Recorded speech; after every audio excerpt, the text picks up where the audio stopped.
As part of the NBA's 75th anniversary festivities, the league has officially unveiled its list of the 75 greatest players to ever play. While it was released in the spirit of celebration, serving as a symbolic tip of the hat to the players who were selected, it is also a perfect opportunity for debate. If we're being honest, half the fun in sports is arguing about who's better, so there's no better way to honor the history books. So here are the biggest snubs on the NBA's 75 greatest players of all time list.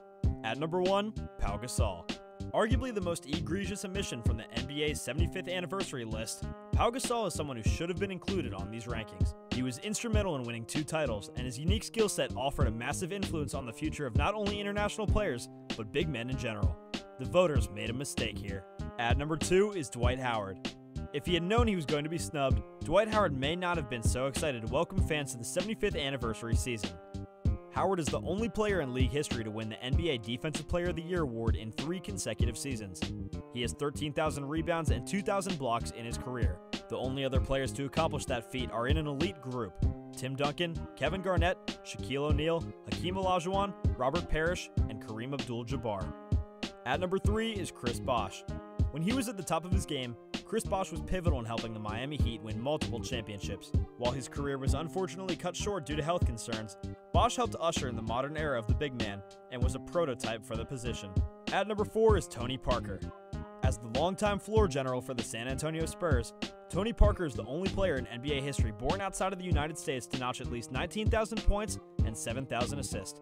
His handles and his playmaking, as well as his magnificent teardrop floater from the short mid-range, set the precedent for international guards to have success in the US. At number 5 is Vince Carter.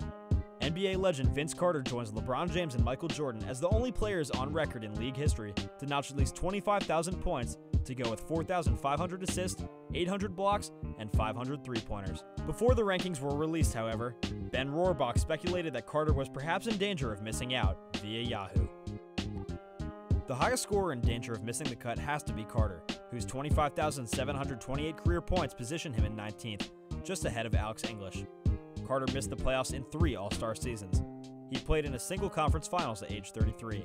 While he may join Wilkins as arguably the most electrifying dunkers in league history, Carter made just 2 All-NBA teams and finished no higher than 10th in MVP voting. Carter enjoyed a fabulously long career in the NBA and was one of the most respected individuals in the league by the time of his retirement, but likely due to some reasons that Rohrbach suggested, he wasn't mentioned on the 75th anniversary list. At number 6 is Alex English. Alex English recently appeared on 104.3 FM The Fan and explained how it would have felt to have made this list. Being on the list would be a vindication for not being on the top 50 list. I think when I finished my career, I felt like I should have been there, but wasn't. So it's just vindication. English had a solid case. When he finished his NBA career back in 1990 through 1991, he had the 7th most points scored in league history.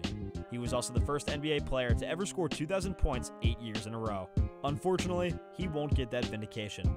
Maybe he'll get it in 25 years when the league releases its 100th anniversary list. At number 7 is Bernard King.